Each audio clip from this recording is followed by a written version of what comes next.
Hey, it's Mike Brennan, and we're back on MITech TV. Today's date is August 26th. Where did the summer go?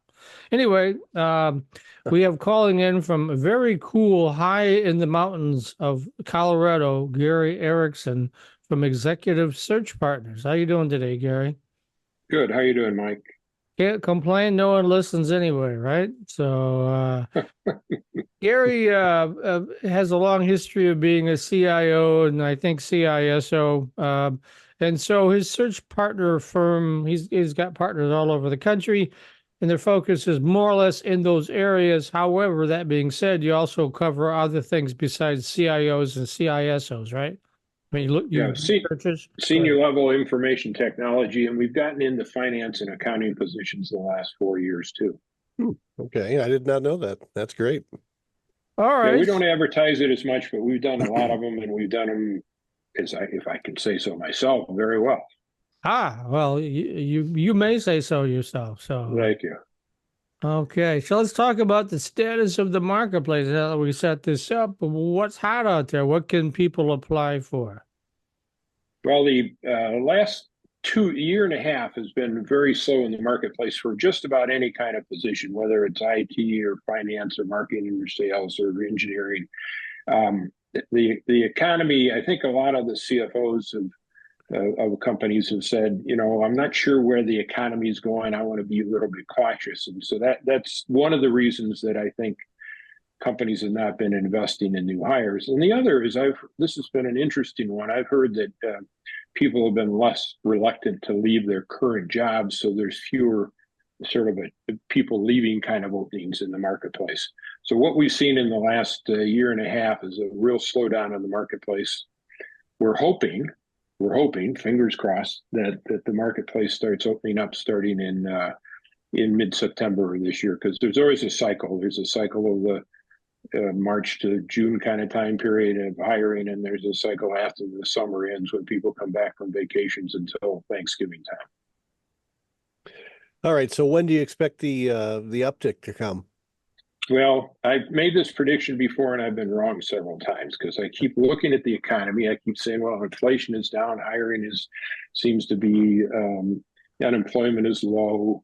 People may be more willing to move. Companies may be more willing to invest, and we have a few companies like that. But I think the overall feeling that we have is that mid-September we're going to see some sort of uptick. I don't think it's going to be robust. 2022 was a very robust marketplace. 23 and 24 have been a little slow. Maybe we'll start seeing a real uptick getting into 2025. Let me leave it. I know it's Matt's question, but it's just something occurred to me. Does the election play into the national election? Does that impact hiring? Yes or no, or hard to say? I think I'm not an expert on this. What I have heard is that people look forward and say, okay, if this person's going to be president, the economy is going to do this. If this person's going to be president, the economy is going to do this. And I tell you, I think they've always been wrong. I, I think the economy is independent of who is the president at the time. Although Bill Clinton in the convention made the point that Democrats produce more new jobs than the Republicans by a ratio of 50-1. So maybe that will have some impact if Harris gets elected. I don't know. Thank you for asking me that question and letting me pretend I can be an expert on it. Oh, you did a good job, though, Gary. So. Well, I don't think there's any politician yet that can repeal the business cycle and the fact that the market is ruled by fear and greed and all of that good stuff, right? So yeah, that's a better summary than mine. Yep. okay, so if the marketplace is slow now, we're still awaiting that possible uptick. What do you think people ought to be doing now to get ready for that uptick when it comes? Well, there's 3 or 4 areas we always suggest that you get ready, get all your marketing. We call it a marketing plan, which includes getting your resume correct. There's a bunch of things you can do to make sure your resume is right, make sure it's up to date. We've got on our website a sample resume that we strongly recommend that you use. When you do see a job out there, apply for the jobs that make sense for your background. Don't throw your paper out there willy-nilly. Customize your resume to each position. There's a very specific recommendation we have for how to customize it at the very beginning of your resume that is on our website, which is basically include a shortened version of any cover letter right there near the top of your resume that tells why you're qualified for the position that you're applying for. So people can get their resume ready. They can start thinking about the different jobs they might want to apply for. They might want to think about why they're qualified for that position. Got to get ready for your interviews. The best thing to do in interviews is be able to explain your successes by having pre-written down so that you can pull them up out of your memory, a series of success stories in case anybody says, tell me about a time where you've done this.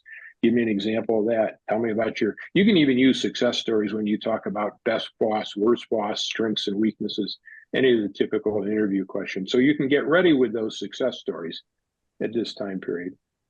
Do your research on companies, what companies are out there, who might be hiring, what kind of companies do I want to work for. Start doing interview prep, figuring out how you're going to answer a bunch of the questions that are out there. And I'm trying to think if there's anything else. Oh yeah, and then you need to network. You need to network with people over the phone. You need to network with people in person. Just let people know you're available. Since you mentioned networking, are there any networking events or organizations you can recommend? Well, there's the one organization that I really like in Southeast Michigan that's really good for networking. There's actually two that I recommend. One of them is the Detroit chapter of the Society of Information Management. Mike, you're going to post that link for people, but in addition to joining that, and they've got wonderful events, 12 different events a year, great networking opportunity to meet other people. In case you want to call them up and say, hey, I'm looking for a new job. Can you give me any advice? That's a good place to meet people. So they'll say, yeah, I'd be happy to help you. The SIM group is also holding an event, a session on October 24th, which is probably one of the best senior level IT networking events in Southeast Michigan. Will you even come up for that? Will that get you out of Florida or Colorado? I'm debating that right now. I'd like to do that, but well, October's nice in Michigan. It shouldn't be cold, so. Yeah, no, I like Michigan in October. The other networking organization that's good, it's not as good for senior level IT people, but it's still a good networking organization, is the Michigan Council of Women in Technology, MCWT. And even though it says women, men can belong to the organization, and they do a lot of good activities too.